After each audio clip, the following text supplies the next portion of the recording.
गांव के एक किनारे हरियाली के बीच एक बूढ़े किसान रामलाल का घर था।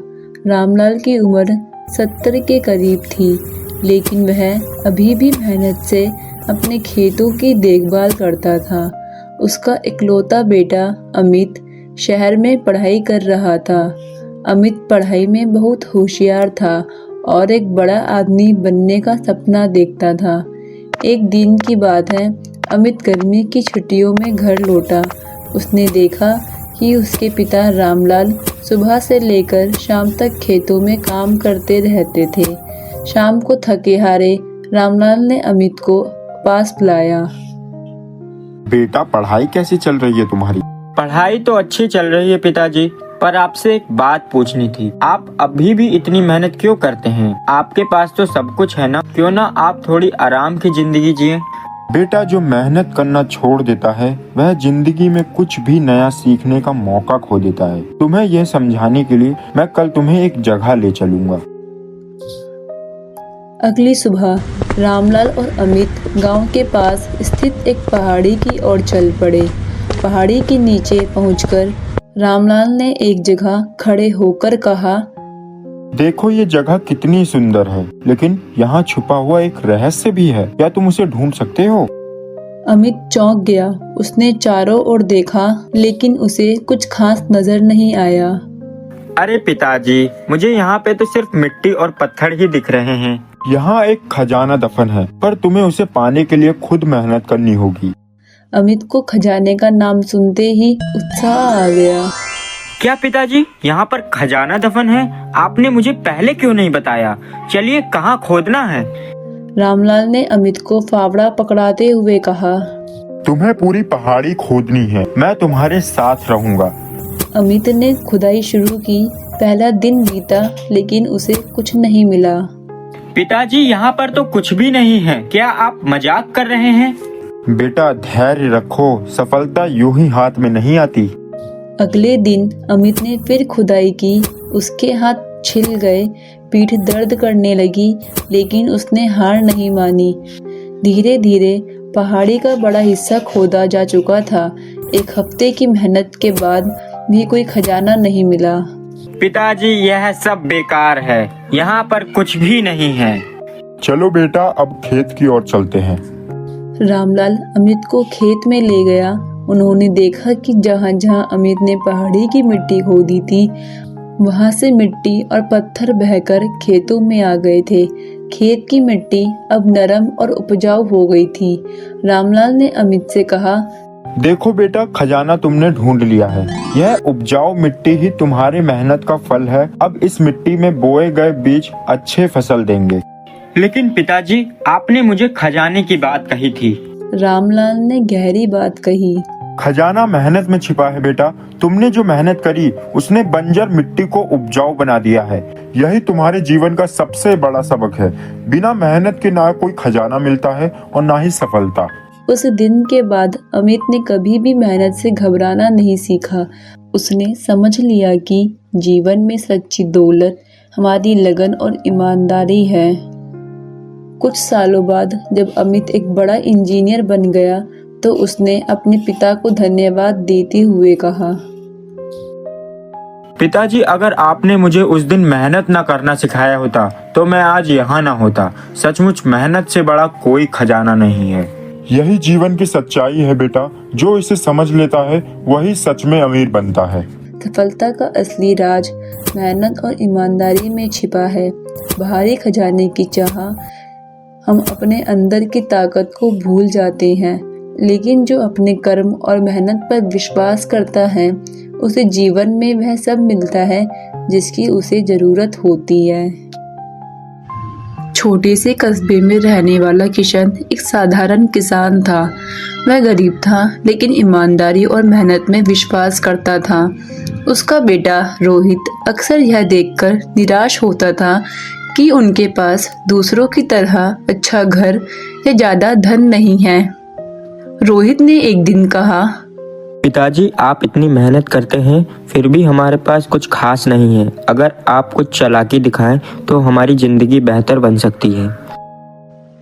किशन मुस्कुराया और बोला, बेटा, जिंदगी में ईमानदारी सबसे बड़ी दौलत है। अगर इसे समझना चाहते हो तो कल सुबह मेरे साथ चलना।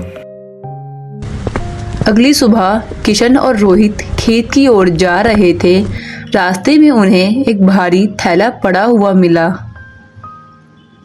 रोहित ने पूछा, पिताजी यह क्या है? किशन ने थैला खोला और उनकी आंखें चमक उठी। उसमें सोने के सिक्के भरे हुए थे।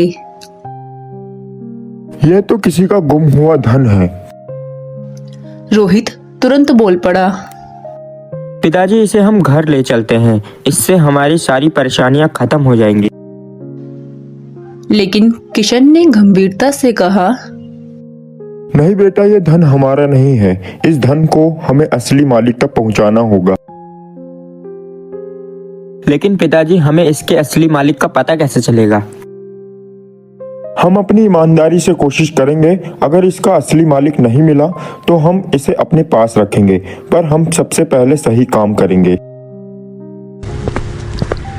किशन और रोहित थैला लेकर गांव के मुखिया के पास गए। किशन ने कहा, मुखिया जी, यह थैला हमें रास्ते में मिला है। इसका असली मालिक कौन है हमें नहीं पता। मुखिया ने किशन की बात सुनकर गांव में घोषणा करवाई। कुछ घंटों बाद एक व्यापारी दौड़ता हुआ आया। यह थैला मेरा है, इसमें मेरे व्यापार का धन है। इसे लेकर मैं यात्रा कर रहा था, लेकिन यह गिर गया। मुखिया ने व्यापारी से कुछ सवाल किए और यह पुष्टि की कि यह थैला सचमुच उसी का है। किशन ने थैला व्यापारी को सौंप दिया। रोहित यह देखकर नाखुश था। उसने सोचा कि शायद व्यापारी कुछ इनाम देगा, लेकिन व्यापारी ने केवल धन्यवाद कहा और चला गया। रोहित ने गुस्से में कहा, पिताजी आपने इतनी ईमानदारी दिखाई, लेकिन हमें क्या मिला? हम तो वैसे के वैसे गरीब ही हैं। किशन ने शांत स्वर में कहा, बेटा, हर सही काम का इनाम तुरंत नहीं मिलता। कुछ दिनों बाद वही व्यापारी किशन के घर आया। उसके हाथ में एक बड़ा बैग था। किशन जी, आपकी ईमानदारी से मैं बहुत प्रभावित हुआ। मुझे पता चला है कि आप किसान हैं और बहुत संघर्ष कर रहे हैं। यह बैग आपके लिए है। किशन ने बैग खोला तो उसमें धन और कुछ जमीन के कागजात थे। किशन ने मना करते हुए कहा, अरे, ये तो बहुत ज्यादा है, हम इसे नहीं ले सकते। व्यापारी ने मुस्कुराते हुए कहा, किशन जी, यह आपका हक है। आप अगर उस दिन ईमानदारी न दिखाते तो मैं यह धन कभी न पाता। इसे मेरा आभार समझकर स्वीकार कर लीजिए। किशन ने धन स्वीकार किया और व्यापारी को धन्यवाद दिया। उस दिन रोहित ने महसूस किया कि ईमानदारी हमेशा फल देती है, भले ही वह देर से क्यों ना मिले।